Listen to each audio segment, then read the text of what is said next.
Hello, what's up? This is Coleman back again for another unboxing and first impression. So, mayroon tayong bagong brand dito na kikilatisin sa mga naghahanap po ito. Para sa mga naghahanap ng high fidelity na audio gamit ang USB Type-C ng mga smartphone natin. So, kung mapapansin nyo, ilan na lang ngayon na mayroong mga 3.5mm headphone jack. So, this one, USB Type-C, sabi, and using DAC or digital to analog converter. Okay? So that means pwede tayo mag-expect ng high fidelity o high quality sound audio during music, sound trip, gaming, entertainment, manood tayo ng movie. So expect natin para na rin tayong gumagamit ng 3.5mm headphone jack gamit daw ang earphones na ito. Okay? So, bago natin buksan, expectations muna. So, meron tayong, ang pangalan mismo ng unit ito is Hidis ST2 Pro Nebula USB-C DAC High Fidelity Digital Earphones. Napakahaba nun.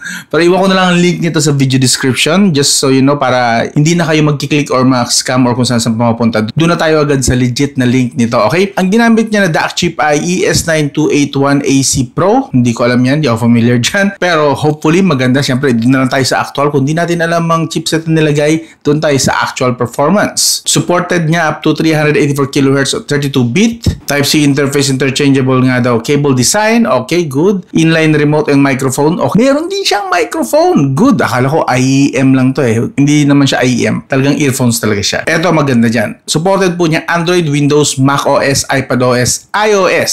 So, halos lahat daw po ng mga Type-C. 99% ng mga devices na may Type-C, pwedeng supported nito ni Hidis ST2 Pro Nebula. At ito pa, meron siyang PUP Composite Polymer Diaphragm Dynamic Driver. So ano pong ibig sabihin yan? Actually, familiar ako dito sa feature na to. Ito yung parang mas pinalaking diaphragm para magmukha siyang malaking area yung pinapakinggan mo. Although earphone lang ang gamit natin, pero parang malaking area at mas malalim na bass at mas malinaw ng mga highs and full mids. Okay? So, tingnan natin yan kung totoo nga. Pause nyo na lang yung video kung gusto nyo pang basahin ng ibang features. Okay? Gusto ko na siyang buksan actually. So, ito na nga. Oops!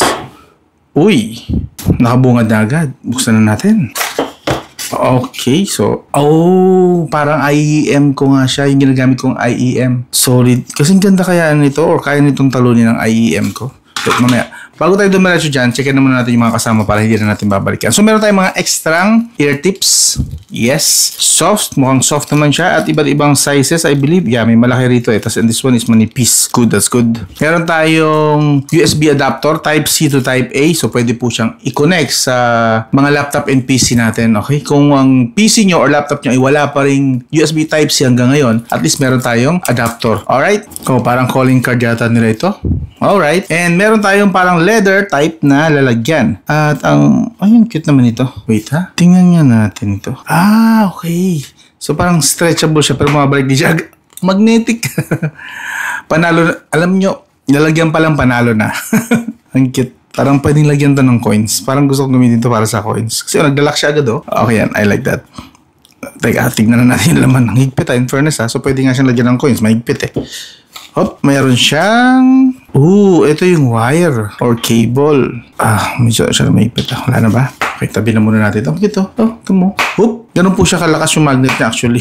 At yung balik, may lobo. Okay, so pwede nga siyang IEM. So parang IEM to, pero meron siyang microphone. Usually kasi nasanay ako na IEM ay mga... IEM lang, walang microphone na kasama. Ano lang, sa tenga lang, for listening lang. But this one, good quality yung cable. Okay, so...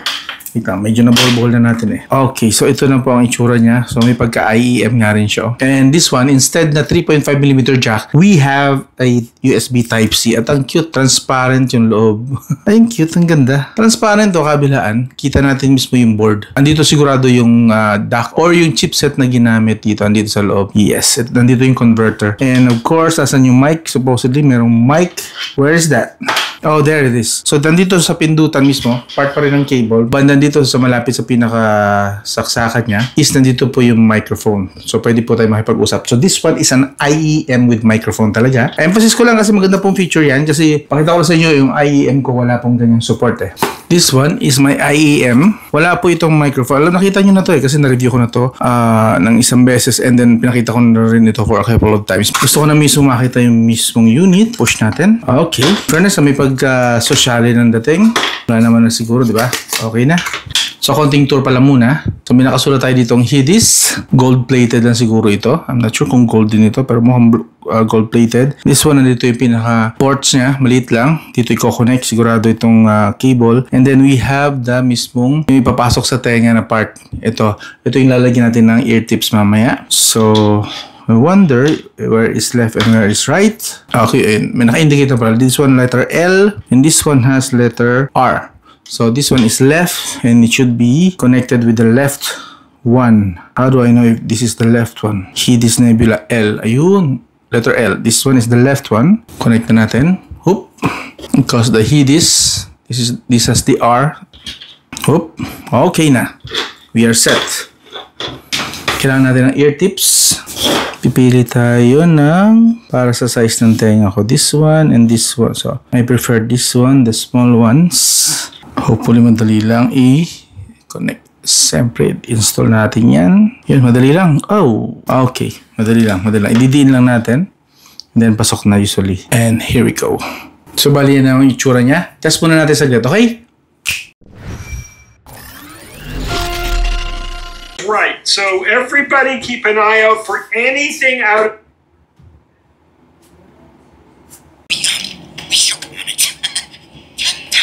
Such are the risks of business. It's a fair price. I think you should take it.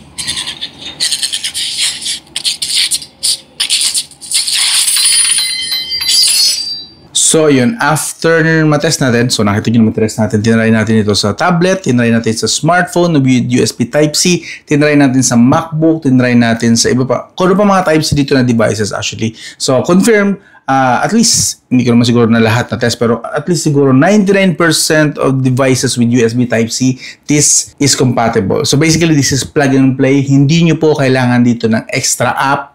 Wala na po i-install na app. There's no app anymore. So, as long as supported ng device nyo ang high fidelity, magandang quality ng mga audio, this will function. Okay? Plug and play po ito. And dahil nga meron siyang built-in dito mismo na digital to analog converter, may DAC po siya dito sa part na to. Ang kinaganda doon is talagang high quality ang papasok na audio sa inyo. Eh makakapag sound trip kayo even with Netflix or basta yung mga high fidelity audio nyo, pwede po, gagana po rito. And the best part sa ganitong setup is hindi nyo na kailangan problemahin mag-recharge. Yeah, you don't need to recharge this because diretso na siya mismo direct kukuha ng power sa device nyo. USB Type-C po ha. Actually, ngayon lang ako naka-encounter na USB Type-C ganito ka ganda ang quality ng audio. Okay? So, totoong verdict ito ha. Siyempre, honest review tayo rito. Sasabihin natin yung totoong experience natin. Highs and mids niya, very good. Malinaw, crystal clear. Ngayon, pagdating naman sa bass, sakto lang. Hindi siya yung talagang boom na humahataw sa loob ng tenga. Which is okay lang siguro yun. For most people, kasi ayaw din naman na iba na talaga may boom sa kanilang mga earphones, nakatutok ito sa mismong eardrums natin. So yeah, I understand that part, pero medyo nakukulangan lang ako, lalo na kapag ang pinapakinggan ko music ay more on bass. Humahataw yung bass. But this one, okay lang. Hindi naman po siya kulelat. Nandun tayo sa tama lang, sakto lang na bass. More on sa mids and highs po siya talaga nagpa-function. Malapit na, pwede ko na sabihin na nandun tayo sa balance. Yeah, balance audio quality tayo rito. And yun nga, ang kinaganda nga talaga rito is hindi nyo na kailangan i-charge. Hindi kagaya ng mga Bluetooth earphones and earbuds nyo na may limit ang oras, 4 na oras, 6 na oras, 10 oras, depende sa pakikinig nyo. This one, as long as may charge yung device nyo, yung smartphone nyo, the tablet, your laptop, your PC, pwede po, yes, pwede po rin siya sa PC. Just in case na yung mga PC nyo naman, walang USB Type-C, pwede nyo pong gamitin itong kanyang adapter. This one, Type-C to Type-A. Ang ganda pa rin po ng bato ng kanyang audio, okay? Actually, mas maganda siya kung meron kayong USB 3.0 sa inyong PC kasi mas maganda, mas mataas ang quality ng audio or ng data na ita-transfer nito kung USB 3.0. Yung kulay blue na USB 3.0, yan, tulad yan, sinaksak natin dyan. Maganda po ang quality niya kapag ka USB 3.0 kasi high fidelity po talaga dito sa kay Hidis ST2 Nebula 2-in-1. Yes, Hidis po ang pronunciation dito ha, hindi po Hidis pala, Hidis. This one is Hidis ST2 Nebula 2-in-1 performance DAC and USB-C high fidelity. Alright? So, kung naghahanap lang din naman kayo ng Type-C na earphone, Type-C kasi wala mga headphone jack ang yung mga smartphones. Ang konti na lang kasi ngayon ng mga smartphones na may headphone jack, sadly, talagang tinatanggal na nila unti-unti ang headphone jack. Sa mga budget na lang yata tayo nakaka-encounter niyan. If USB Type-C lang talaga ang available sa smartphone nyo. Like this one, the Nothing Phone 2A Plus. This has no 3.5mm jack. So, diretso tayo sa Type-C. Okay na okay po. Maganda po ang binabato niyang audio rito. Ang ganda ng delivers niya rito. And solid. And kinaganda nga rito, kapag nasira pa, replaceable din. Actually, pwede natin siyang palitan yung cable. Iwan ko yung link dito sa video description. To be honest, hindi ko alam ang kanyang price pa kasi nga nakalagay rito is wala pa nakalagay actually dito na papakita ko sa inyo. Early bird nakalagay pa. So, upcoming pa lang ito, sign up now.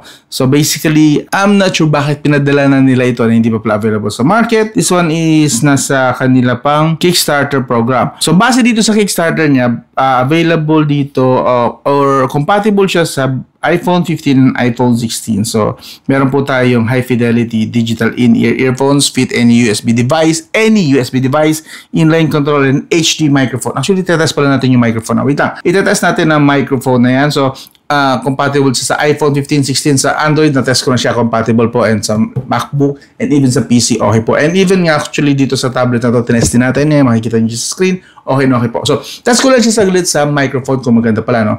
Mabilis lang. Wait lang, setup ko lang. Gusto ko lang ma-test yan sa microphone na yan. So, ito, tatest na natin siya ngayon. Record natin para mas makita nyo. Wait lang. Let's go. Recording tayo. So, yan. Pakinggan natin ngayon. Hello, mic test. Hello, mic test. Hello, mic test. Mic test. Hello. This is the Hydis ST2 Pro Nebula earphone. So, kamusta naman ang quality ng kanyang microphone? This one is nakalagay mismo, built-in na mismo sa kanyang cable kapag kasi nakasakor ginamit na natin directly. So, pwede na natin gamitin just in case na kunwari may tumatawag. So, yun. Ito pwede na yung gamitin dito ang mismong microphone directly. So, ito yung IEM na meron ng microphone. Yeah. So, ayun. Final verdict, I'm keeping this one. Yeah. This one is very good para sa akin. Swak siya sa gusto ko sa hinahanap kong USB Type-C na universal actually. This is, yeah, I guess I can say this one is universal para sa lahat ng devices na may USB Type-C. This one.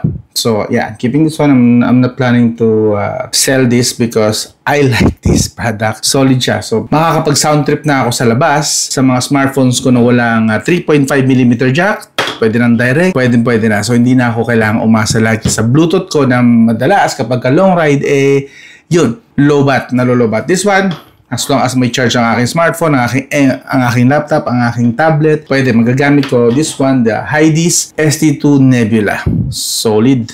Yeah, I like this. So, kung sulit pa to, hindi ko alam actually, hindi ko masasabi kasi wala pa nakalagay dito nga. Like I said, wala pa nakalagay na price tag. But, meron pala siyang comparison dito. As you can see, this one is a good comparison. Meron siyang DAC, yes, as you can see. Meron siyang sampling rate na 32-bit, 384 kHz. Native DSD 64-128. Charging, no need na, syempre. Kasi USB Type-C ito, direct sa mismong device. Usage time, unlimited. Device compatibility, as long as may USB Type-C, okay na siya. Unlike sa iba, asa lang sa Bluetooth, asa lang sa 3.5mm jack, naka-fix na tayo doon, which is masyadong unfair kasi halos lahat na ng devices ngayon ay using USB Type-C. Alright, audio quality, high-res na agad sigurado kasi meron po tayong built-in na DAC chipset dito. Inline control, meron din HD microphone, nakita nyo naman, narinig nyo rin naman, malinaw po siya. Latency, sa latency naman, gusto ko na part, siyempre, nagamit natin sa gaming, as you can see dyan sa screen.